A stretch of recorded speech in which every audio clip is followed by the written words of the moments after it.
Halo semua, perkenalkan nama saya Muhammad Abdul Goni dari Universitas Katolik Parahyangan, Fakultas Ilmu Sosial dan Politik, Program Studi Administrasi Bisnis Digital dengan NPM 6082401024. Di sini saya akan menjelaskan tentang penerapan inovasi disruptif classroom dalam transformasi pembelajaran perguruan tinggi dalam mata kuliah berpikir komputasi. Pertama ada latar belakang. Pertama, tantangan konvensional, hambatan pembelajaran di perguruan tinggi yang masih bersifat konvensional. Era digital native. Mahasiswa saat ini memiliki karakteristik sebagai digital native.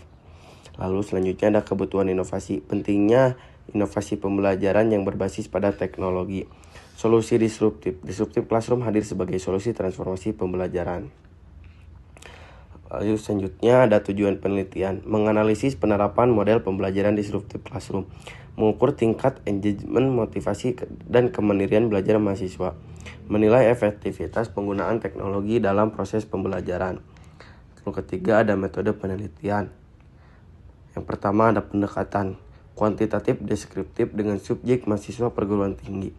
Lalu selanjutnya ada instrumen, pengumpulan data menggunakan kuesioner skala Likert. Ketiga ada analis data. Data diolah menggunakan statistik deskriptif berbasis bahasa pemrograman Python.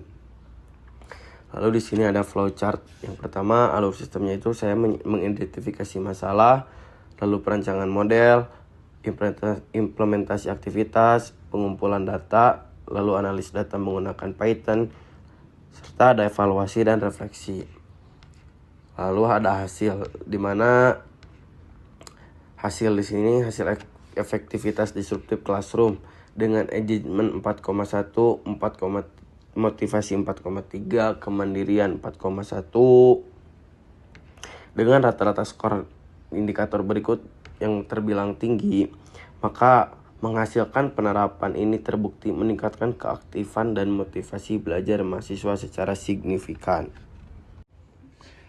Lalu di sini ada penjelasan teknis implementasi dalam program di Google Colab. Proses analis data dalam proyek ini dilakukan secara sistematis di lingkungan Google Colab menggunakan bahasa pemrograman Python.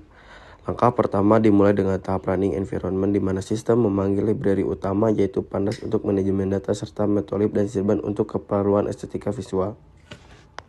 Setelah environment siap, program melakukan tahap input data melalui prinsip dekomposisi.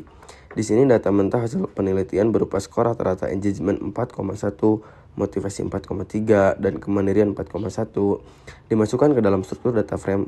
Langkah berikutnya adalah eksekusi algoritma visualisasi di mana setiap baris kode menginstruksikan komputer untuk memproses data angka tersebut menjadi representasi grafis koordinat kartesius.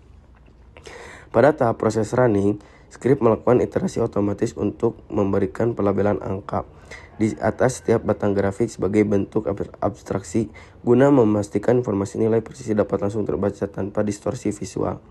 Terakhir tahap output menghasilkan sebuah grafik batang berwarna yang menunjukkan pengenalan pola yang jelas. Indikator motivasi yang menonjol sebagai skor tertinggi. Hasil output ini bukan sekedar gambar melainkan sebuah bukti komputasi yang memvalidasi bahwa model disruptive classroom secara konsisten meningkatkan performa belajar mahasiswa di atas standar rata-rata. Seluruh proses ini menunjukkan bagaimana integrasi berpikir komputasi mempermudah transformasi data kualitatif menjadi kesimpulan penelitian yang objektif dan terukur.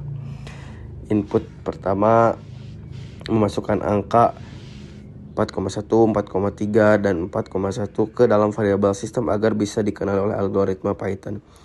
Lalu selanjutnya ada proses komputasi perhitungan koordinat grafik dan pewarnaan otomatis menggunakan perintah SNS barplot. Output yang keluar munculnya grafik interaktif yang menyajikan hasil akhir penelitian secara instan dan akurat. Sekian penjelasan dari saya.